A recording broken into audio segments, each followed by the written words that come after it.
அனைவருக்கும் வணக்கங்க. இப்போ நீங்கள் பார்த்துக்கிட்டு இருக்க இந்த ரோடு வந்து காலப்பட்டி டு வில்லாங்குறிச்சி பஸ் ரூட்டுங்க. இந்த காலப்பட்டி டு வில்லாங்குறிச்சி ரோட்டில் இருந்து லேண்டோடைய டிஸ்டன்ஸ் பார்த்தீங்கன்னா 200 மீட்டர் வருதுங்க. காலப்பட்டி ஜங்ஷன்ல இருந்து லேண்டோடைய டிஸ்டன்ஸ் வந்து 2 கிலோமீட்டர்ஸ் வருதுங்க. அவினாஷி ரோட்டில் இருந்து 6 கிலோமீட்டர் வருதுங்க. சரவணப்பட்டி ஜங்ஷன் சக்தி ரோட்டில் இருந்து லேண்டோடைய டிஸ்டன்ஸ் பார்த்தீங்கன்னா 3 கிலோமீட்டர்ஸ் வருதுங்க.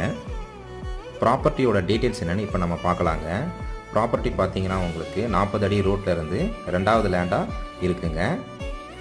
லேண்டோட ஃபேஸிங் பார்த்தீங்கன்னா சவுத் ஃபேஸிங் லேண்டுங்க. இது டிடிசிபி அப்ரூவ்டு லேண்டுங்க.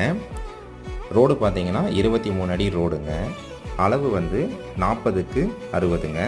40 அடி அகலம், 60 அடி நீளம் வருங்க. மொத்தம் 2400 ஸ்கொயர் ஃபீட் வருதுங்க. சென்ட் கணக்கில் பார்த்தீங்கன்னா 5.5 சென்ட் வருதுங்க. ப்ரைஸ் பார்த்தீங்கன்னா ஒரு சென்ட் 19 லட்சம் சொல்கிறாங்க. விலை அனுசரித்து தரப்படும்னு சொல்லியிருக்காங்கங்க.